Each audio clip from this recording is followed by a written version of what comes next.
Connecting is all about others. And that is today's Morning Moxie.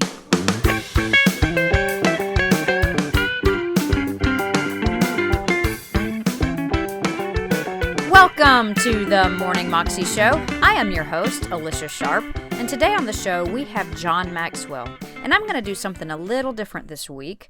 On Monday, Wednesday, and Thursday of this week, we are going to have this message from John Maxwell as a continuation because it is a really great message about how we need to connect with other people and how the message of Christ is just passed along through connecting with other people, and how so many of us will just check out of life and check out of conversations and not really get to know people and love them and meet them where they need to be met at their deepest parts. So we're going to have like a series this week on Monday, Wednesday, and Thursday, and we'll have our normal Testimony Tuesday and Fun Friday.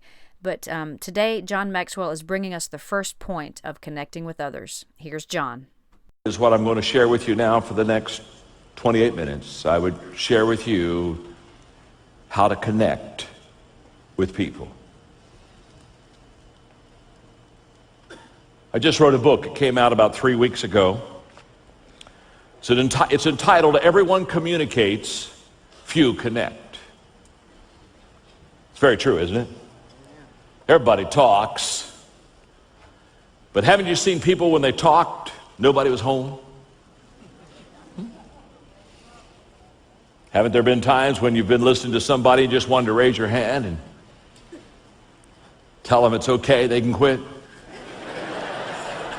You're all too young for this. Every one of you are too young, but when I was a kid, they had a program on TV called The Gong Show.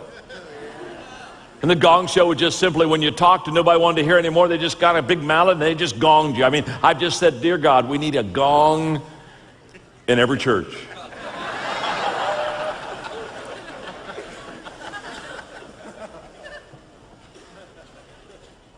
In fact, when I did the book, Everyone Communicates, Few Connect, I put it on my blog last September and released a chapter each week. I'd put a chapter on, release it, and then take it off, put the next chapter on. For the 10 weeks, over 100,000 people read the book with me on the blog, and I asked them to come back and talk to me. I said, as you read the book, tell me, give me a good story, give me a better quote, help me improve the book. And they started improving the book literally by the hundreds and then the thousands, and we literally changed 7 things in each chapter. I mean, we rewrote the book, and it's when I discovered none of us is as smart as all of us.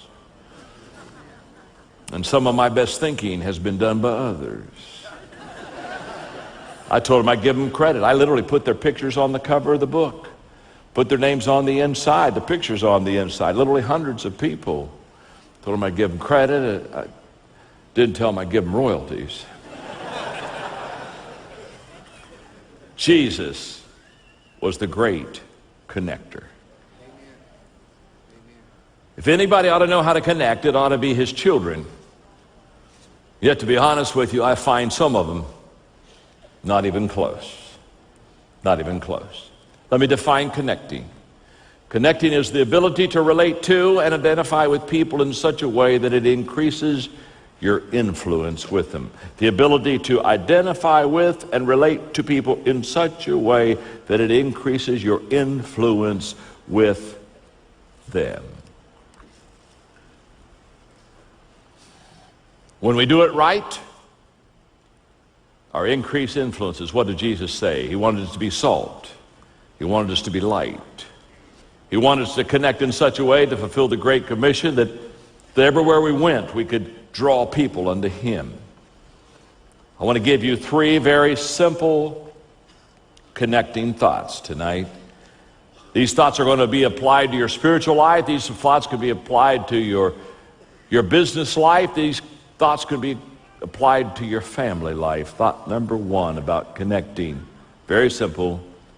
Connecting is all about others. That's the grand foundation and principle of connecting. It's not about you. It's not about me. It's all about others. I was in my 20s in Dayton, Ohio, and I didn't understand this. I was a pastor. And I thought connecting as a leader was getting everybody to buy into my vision. to get to buy into the things that I loved and the principles that I held true. And I was constantly working hard on getting people to buy into me and to buy into everything around. And I was constantly saying, come on the team. Here, don't you want to join this? Here's where we're going. Don't you want to get on the train? When I was in my 20s in Dayton, Ohio, I heard a man say, if you will help people first get what they want, they will help you get everything that you want. It literally changed my life. It was a eureka moment for me because at that time I realized that I was approaching connecting the wrong way. I was trying to get people to come where I was and connect with me. And so many times I see leaders, basically leaders who are up on the mountain and they're down and they're looking at the people down there and they're saying, hey folks, come on up. Come on up, I'm up here. Come on, let's go. You've heard the expression, it's lonely at the top. A leader never said that. If you're at the top all alone, nobody's following you. If you're at the top all alone, you're not a leader, you're a hiker. And in my early years, I was trying to get people to come to the top. I was trying to keep people to join the team. I was trying to get people to get on the train. I was trying to say, come on. And I did not understand that I have to get off the top. I have to go find the people. I've got to go where they are. And when I find where they are, then, hey, guess what I can do? I can help them go to the top together. That's why leaders never cross the finish line first. People who cross the finish line first are running alone. You see, leaders never cross the finish line first because when they come across, they're bringing people with them. Connecting is all about others. Now, as I look back at my early ministry, I know why I didn't understand that. I was immature. I was immature, and immature people don't think of others first, do they, huh? They're immature because they think of themselves first. That's what makes them immature. I know you're saying, well, let them get a little older. They'll grow up and they'll mature. Not necessarily. Maturity doesn't always accompany age. Many times age comes alone.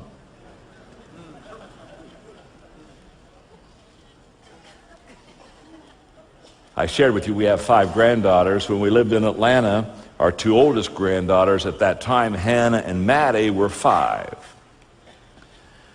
At that time, Maddie and her family lived on the West Coast out in California, and we were in Atlanta, so the cousins didn't get to see each other a lot. When the cousins got together, they always stayed at our house. And every morning when Hannah and Maddie, these cousins, these 5-year-old cousins were together, they'd come down into the living room in the morning, and they call me Papa. That's my name. They call me Papa. They call Margaret Mimi. In fact, before the first grandchild was born, Margaret looked at me and said, what are the grandbabies going to call us? I said, I have no clue. I didn't even think about it. Well, she said, I've been thinking about them. I want them to call me Mimi. I said, I like that. But she said, I don't want them to call you Pee-Pee.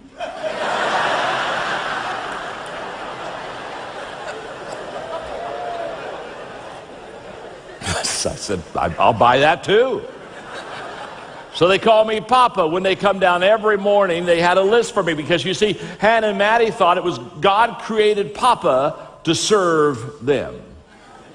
Oh yeah, they're 5. And they'd come down and they'd say, Papa, we want to do this. And they would give me the list. And, I'd just hang with them. And whatever they said, that's what I think that's my responsibility, to spoil the grandchildren. After all, that's what grandparents are for. And so we'd have our list and we'd go through our day. I promise you, on that list every day, because we lived on a golf course, is they wanted to get in the golf cart and they wanted to ride around the golf course. They loved to do that. We'd go to the pond, see the ducks, the whole deal. Now they had Hannah's younger brother at the time. John was 2. Sometimes they let John go with me, sometimes they didn't. That was Hannah and Maddie's total decision. John was named after me.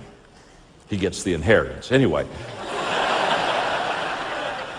Every afternoon about 2, Hannah and Maddie, sometimes John would get in the golf cart. We'd go down to the end of the driveway. Before we got to the end of the driveway, it happened every time. Trust me, every time. Before we got to the end of the driveway, Hannah and Maddie say, Papa, we're hungry. We need a snack. Which would mean the first place we'd go at the snack shop between the 9th and 10th hole, we'd go there, we all sat down, we ordered the very same thing. Hot dog with ketchup, potato chips, candy bar, ice cream, Diet Coke.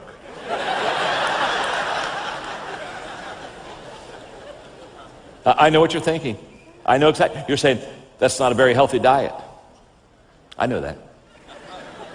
I don't care. I'm a grandparent. Trust me, I fed my kids healthy stuff. It doesn't help. It doesn't help.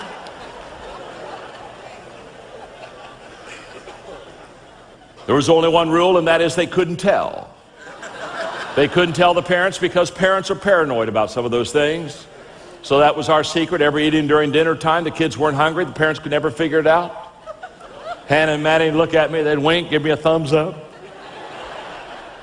Now they're 5 years old. Every day they had an agenda for me. It was all about them. It was not one time did Hannah and Maddie come down and say, Papa, we've been thinking. You've done so much for us. What could we do for you? You say it doesn't enter a 5-year-old mind that they should do something for someone else. It's okay when you're 5.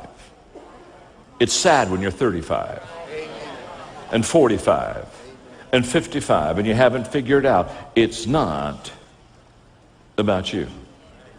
The first very simple principle of connecting is it's all about others.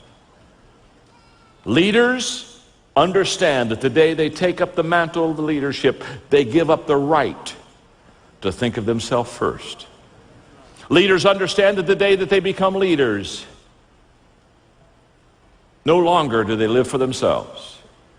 If Jesus were here and he was talking about leadership tonight, he would tell you and me that leadership is servanthood. That's what it is. It's not about titles, it's about towels. And only the secure can stoop. Only the secure. Insecure people cannot do that. It's all about others. That was John Maxwell, and you can find that clip on YouTube if you search under John Maxwell, How to Connect with Others. You can also find out more information about him and his amazing ministry and all his great books and products and different things that he sells, because he is just a really anointed man of God. But you can find those things on his website at johnmaxwell.com. Well, that is all I have for you today. I will see you again tomorrow for another episode. I hope you have an amazing day and that you are encouraged to go out and take your mountain for Jesus. God bless.